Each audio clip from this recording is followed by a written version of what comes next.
हिंदी में यूपीएससी की तैयारी से संबंधित प्रोग्राम्स को देखने के लिए सब्सक्राइब करें स्टडी IQIAS हिंदी। नमस्कार साथियों, मैं कुणाल आप सभी का study IQIAS Hindi YouTube channel पे स्वागत करता हूं। तो आज की क्लास में हम लोग बात करने वाले हैं फेक कॉल्स के बारे में। फेक कॉल्स दरअसल एक ऐसा विषय है जिससे आज हम सभी परेशान हैं। कहीं ना कहीं 2, 4, 5 दिन में 7 दिन में हमें जनरली दिखने को मिलता है कि कहीं ना कहीं फेक कॉल्स आजकल लोगों के पास आ रही है, और सिर्फ आ ही नहीं रही है, इन्हीं फेक कॉल्स के माध्यम से लोगों के साथ करोड़ों रुपए का घोटाला भी हो रहा है। अब इसी चीज को लगाम लगाना आजकल सबसे बड़ी समस्या बन चुकी है। लेकिन फिलहाल केंद्र सरकार ने इसके लिए एक विकल्प खोजा है और विकल्प खोजकर एक एडवाइजरी जारी की गई, और ये एडवाइजरी सभी सोशल मीडिया प्लेटफॉर्म्स के लिए जारी कर दी गई है कि अगर आने वाले समय में किसी भी प्रकार से फेक कॉल जनरेट करने वाली एप्लीकेशंस को सपोर्ट किया जाएगा तो उसके खिलाफ कड़ी कार्रवाई की जाएगी। अब दरअसल इसमें मामला क्या है और जो मामला है उस मामले में केंद्र सरकार का क्या कहना है, हर एक बात अच्छे से दरअसल हम लोग समझते हैं आगे बढ़ते हुए। तो देखिए, फिलहाल centre ask social media platforms to remove apps enabling caller ID fraud.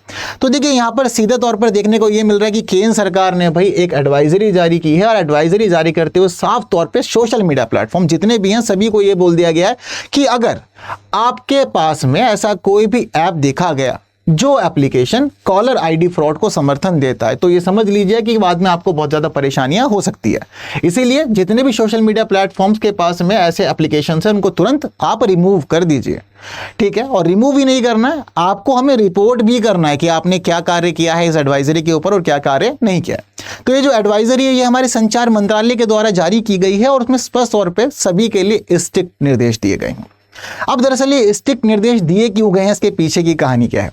तो दरअसल इसके पीछे की कहानी है हमारा सोशल मीडिया ही। अब आजकल क्या होता है ना कि सोशल मीडिया पे सभी लोग को होता है कि देखो मैं दिखाऊंगा कि मैं आपसे बेहतर जानता हूं और मैं आपसे ज्यादा जानता हूं, खास तौर पर टेक्नोलॉजी के मामले में। तो बीते दिनों ऐसे ही हमारे एक सोशल मीडिया के खास इन्फ्लुएंसर है, उन्होंने अपने सोशल मीडिया प्लेटफॉर्म पर लोगों को यह बताया कि आप कैसे अपना नंबर बदल के किसी और के पास कॉल कर सकते हैं, यानी कि एक फेक नंबर का इस्तेमाल करके आप कैसे कॉल कर सकते हैं। और इस दौरान आपको थर्ड पार्टी एप्लीकेशन का इस्तेमाल कैसे करना है, कौन कौन सी थर्ड पार्टी एप्लीकेशन आपको मदद करेगी। तो ये बात उन्होंने अपने सोशल मीडिया प्लेटफॉर्म पर अपने व्यूअर्स के साथ शेयर की। हालांकि वो दिखाना चाहते थे कि उनको कुछ खास चीजें पता है, लेकिन ये बात जब सेंट्रल गवर्नमेंट तक पहुंची तो सेंट्रल गवर्नमेंट ने इन सभी चीजों को देखा, तो सेंट्रल गवर्नमेंट को पता लगा कि ये वास्तव में एक लगाम लगाने वाला विषय है, इस पर लगाम लगाया जाना चाहिए।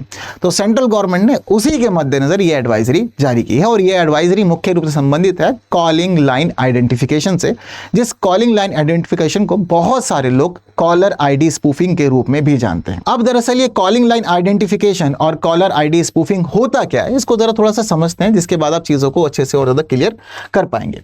तो देखिए, सोशल मीडिया प्लेटफॉर्म्स तो एक्टिव हो गए हैं, ठीक है, सेंट्रल गवर्नमेंट के इस आदेश के बारे में। लेकिन हम लोग देखते हैं कि जो हमारा ये कॉलिंग लाइन आइडेंटिफिकेशन है, दरअसल इसमें होता कुछ इस प्रकार का मामला है कि हमारे पास एक्चुअल में ना कोई एक नंबर होता है। जैसे कि फिलहाल भारत में हम लोग देखते हैं कि मेनली तो 3 कंपनियां हम लोग यूज कर रहे हैं, जियो है, एयरटेल है और वीआई है। अब दरअसल क्या होता है कि ये कंपनियां हमें एक नंबर दे देती है, जैसे कि मेरे पास एक नंबर है। अब ये समझ लीजिए कि वो मेरा नंबर फिक्स है, उस नंबर से जब मैं किसी और को कॉल करूंगा तो वो नंबर उसकी स्क्रीन पे दिखाई देगा। इसके अलावा वो पर्टिकुलर नंबर ही बाकी लोगों के लिए भी लागू होगा, यानी कि मान लीजिए कि अगर मैं उसी नंबर के इस्तेमाल करते हुए मैं 10 लोगों को कॉल करूंगा तो भी सबको वही दिखाई देगा, 20 को करूंगा तो भी सबके पास सेम रहेगा, और वो लोग चाहें तो मुझे कॉल बैक भी कर सकते हैं, मतलब वो परमानेंट नंबर मेरा है। लेकिन एक्चुअल में जब कभी भी हम लोग कॉलर आईडी स्पूफिंग करते हैं तो इस दौरान होता कुछ इस प्रकार का मामला है कि हमारा जो एक्चुअल नंबर होता है उस एक्चुअल नंबर से हम किसी थर्ड पार्टी एप्लीकेशन पर खुद को रजिस्टर करते हैं, और ये जो थर्ड पार्टी एप्लीकेशन पर हम लोग रजिस्टर करते हैं उसके बाद हम इस थर्ड पार्टी एप्लीकेशन का इस्तेमाल करके किसी भी व्यक्ति को कॉल कर सकते हैं। अब इसका उद्देश्य क्या होता है? देखिए, इसका पहला और प्रमुख उद्देश्य तो यह है कि मैं अपनी पहचान आपको बताना नहीं चाहता हूं। इसका दूसरा उद्देश्य ये है कि देखिए वो नंबर एग्जिस्ट ही नहीं करता व्यवस्था में, और मान लीजिए कि अगर आप लोग मुझे कॉल बैक करने की कोशिश करेंगे तो कॉल बैक भी आप नहीं कर पाएंगे। और ऐसा आप लोगों ने बहुत मामलों में देखा होगा कि अगर आपके पास ऐसी कोई कॉल आई होगी थर्ड पार्टी एप्लीकेशंस के थ्रू जनरेट होकर के, और आपने सोचा होगा कि कोई जरूरी कॉल ना हो, मैं कॉल बैक कर लेता हूं, वो नंबर नहीं लगेगा कभी भी। ये वास्तविकताएं होती हैं। तो इस दौरान क्या होगा कि एक्चुअल में मेरा जो वास्तविक नंबर है, जो एक्चुअल नंबर है, वो तो छुप ही जाएगा। मैं किसी भी रैंडम नंबर का इस्तेमाल करते यानी कि जो हमारी थर्ड पार्टी एप्लीकेशन है वो मुझे सुविधा देगी कि मैं किसी थर्ड पार्टी एप्लीकेशन का इस्तेमाल करूं, और इस्तेमाल करने के बाद में मैं आगे किसी को भी कॉल करूं। अब इस दौरान क्या होगा कि बहुत सारे स्कैमर जो हैं वो इस विधि का इस्तेमाल कर रहे हैं। साइबर फ्रॉड आजकल जो हो रहा है वो उसकी वजह से ही हो रहा है। जितने भी हम लोग देख रहे हैं स्कैम्स हो रहे हैं लोग साथ में इसी के थ्रू हो रहे हैं। अब आपके पास कॉल आएगा, कॉल करके पहले आपसे मीठी मीठी अच्छी अच्छी बातें की जाएंगी, आपको कोई समस्या बताई जाएगी और उसी के तहत आपसे OTP मांगे जाएंगे, आपके कार्ड के नंबर्स मांगे जाएंगे। और बहुत सारे लोग होते हैं हमारे देश में भोले भाले बेचारे, है ना। ऐसा नहीं है कि भोले भाले लोग नहीं है, वास्तव में है। मैं क्यों कह रहा हूं, क्योंकि बहुत लोग आजकल ना स्कैम्स में फंस रहे हैं और ये चीज़ें न्यूज़ में भी बहुत ज़्यादा कवर होती है।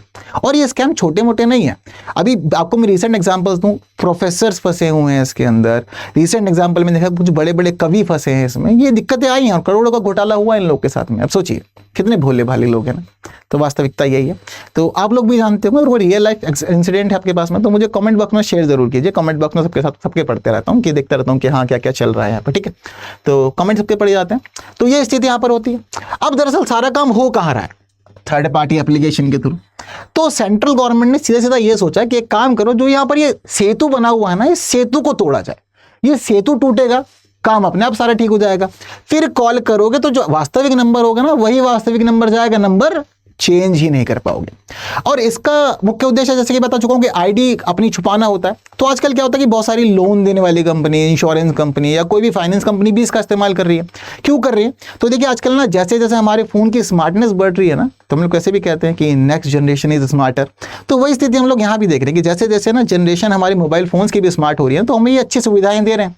अब आजकल क्या होता है कि बहुत सारे नंबर ऐसे होते हैं जो हमारे फ़ोन में सेव नहीं है, लेकिन जब कभी कॉल आती है तो नंबर के साथ साथ ना हमें आइडेंटिटी भी शो हो जाती है वहाँ पर। जैसे कि मान लीजिए कि बैंक से कॉल आता है, ठीक है, तो वहाँ पे दिखा देता है कि हाँ ये इस वाले बैंक का कॉल आया। कोई फाइनेंस कंपनी कॉल करती है तो वहाँ लिखा हुआ जाता है कि इस फाइनेंस कंपनी से। इसके अलावा कुछ और खास तौर पे फेमस एंटिटीज़ वगैरह हैं, ठीक है, अगर वहाँ से भी आता है तो हमें किसी भी कार्य के लिए आता है या हम किसी काम में इन्वॉल्व हैं तो वो कोई सपोर्ट सिस्टम अवेलेबल करवाते हैं, तो उन सभी चीज़ों में भी ये चलती रहती है ना। तो वहाँ पर भी आता है सब कुछ। तो अब दरअसल क्या है कि वहाँ हमें पहचान हो जाती है कि कहाँ से कॉल आ रही है, फिर हम समझ जाते हैं कि कॉल उठानी है नहीं उठानी है, बात करनी है नहीं करनी है, हम लोग डिसीजन ले पाते हैं।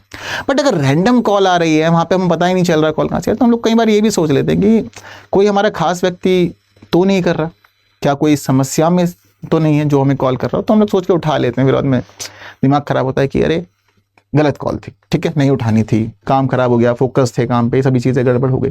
तो ये सभी चीज़ें भी कहीं ना कहीं चलती है। तो अब लोग ना इसी वजह से इसका इस्तेमाल करते हैं। तो केंद्र सरकार कह रही है कोई बात नहीं, जो आपकी वास्तविकता है वही सामने रखिए। सामने वाला व्यक्ति जो कॉल रिसीव करेगा वो डिसीजन खुद लेगा कि उसे आपकी कॉल उठानी है नहीं उठानी।